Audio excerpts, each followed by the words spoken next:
Excellencies, distinguished delegates, and esteemed colleagues, it is my honor once more to welcome you to the 14th United Nations Forum on Business and Human Rights.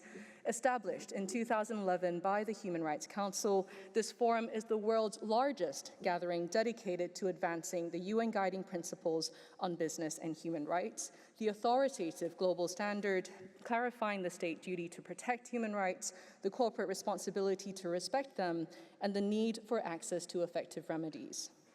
Embodying the Council's vision of inclusive dialogue and collective action, the forum is guided and chaired by us, the Working Group on Business and Human Rights, and supported by the Office of the High Commissioner for Human Rights.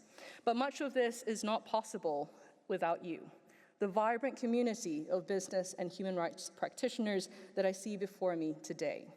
It is remarkable to see thousands of you attending this forum in person and online, and to reflect on the significant progress that we have made even with the challenges ahead. So thank you for being here, and to many of you for traveling the distance.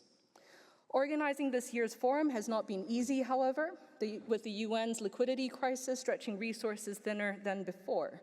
You will spot QR codes around the Palais des Nations as our invitation for you to contribute and help ensure that another meaningful forum takes place next year. Despite these constraints, we have put together a rich program to catalyze important exchanges on how to accelerate the guiding principles implementation amid intersecting crises. My hope is that over the next 3 days, we will break down silos and engage in genuine multi-stakeholder dialogue where we listen with open minds and speak with open hearts. Distinguished participants, we are convening at a time when the global situation has grown more dire. Armed conflicts, widening inequalities, technological disruption, and environmental degradation are destabilizing economies and fracturing societies. Global value chains have become labyrinths, and inside them, rights holders are too often invisible. These realities demand resilience and, above all, renewed political will and commitment from all actors. Human rights and the human rights system itself are increasingly under attack.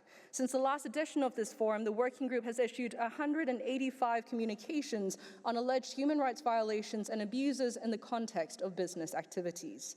This number is not abstract, but represents lives, communities, and actual rights being threatened. Indigenous peoples, women, LGBTQI+ persons, persons with disabilities, young people, migrant workers, and other marginalized groups remain disproportionately exposed to wide-ranging adverse impacts, from discrimination and exploitation to persecution and violence. For this reason, their struggles, their lived experiences must be at the center of our deliberations. Recently, I've been hearing arguments that businesses require more incentives to respect human rights, alongside misguided anxiety about human rights due diligence requirements undercutting competitiveness. But upholding human dignity should never be conditional. Indeed, given current geopolitical dynamics, it is deeply concerning that these narratives coincide with major backsliding, whether in the climate change negotiations, in diversity, equity, and inclusion, or in relation to mandatory human rights due diligence. This reveals the fundamental challenge we face, shifting from checklist compliance to conscience. Notwithstanding the many states and businesses already adopting positive practices, there are parts of the world where business and human rights understanding remains limited, and where we still need to stress why safeguarding human rights is inseparable from economic activity. In fact, I was struck by 2 recent conversations I had with businesses on opposite sides of the world. Just as one company affirmed that eliminating forced labor in all tiers of their supply chains is non-negotiable, another asked me quite simply, what is forced labor?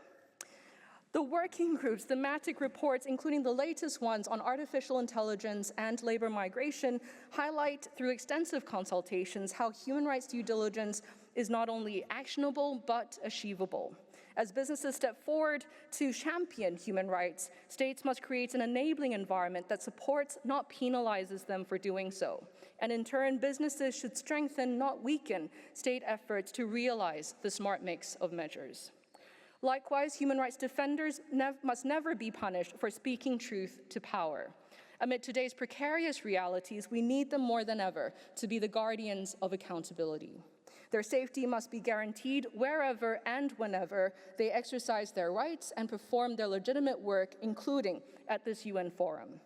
The working group is firmly committed to making this forum a safe, inclusive space for constructive dialogue, and I reiterate our zero-tolerance policy toward any acts of intimidation or reprisals of any kind.